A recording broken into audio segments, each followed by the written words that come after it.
हाम्रो प्रोग्राम भएको ठाउँबाट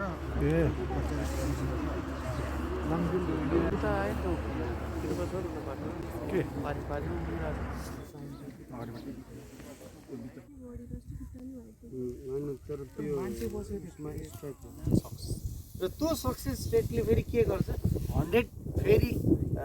पपुलेसन उति नै बनाउँछ कि तर भइदियो के भने कतिपय स्पेसिसहरूमा त्यो पपुलेसन स्लाइटली डिक्रिज भयो धेरै किसिमको चाहिँ अब यो ह्युमन एक्टिभिटिजको कारणले गर्दाखेरि धेरै डिक्रिज भयो त्यसले गर्दाखेरि भोलिको दिनहरूमा यो हाम्रो वेटल्यान्ड हामीले अझै राम्रो गर्नुपर्ने हो कि र ठिकै छ भन्ने कुरो त्यसले पनि देखाउँछ त्यस्तो चाहिँ त्यो एकदमै राम्रो कुराहरू छ त्यो भएर माइग्रेसनमा दे मस्ट अनि पेरेग्रिन फाल्कनले क्लिफ नपाएर ग्राउन्डमा गुण बनाउँछ क्लिफ नपाएर है मङ्गोलियामा त ग्राउन्डमै पपुलेसन बढ्छ अनि जस्तो अब त्यहाँ सिकारी प्रजातिको चरा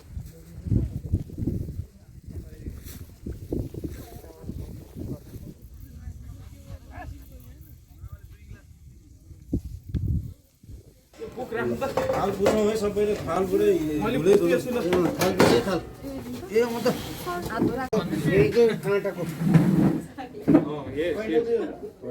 मान्छे अलिक तगडा छ यसले टाउको खान्छ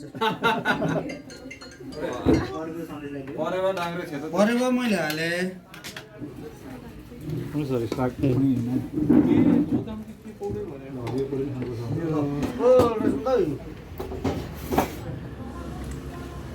मैले अलिक 3 पिस त्यस्तै मिलाएर हालेछु अहिले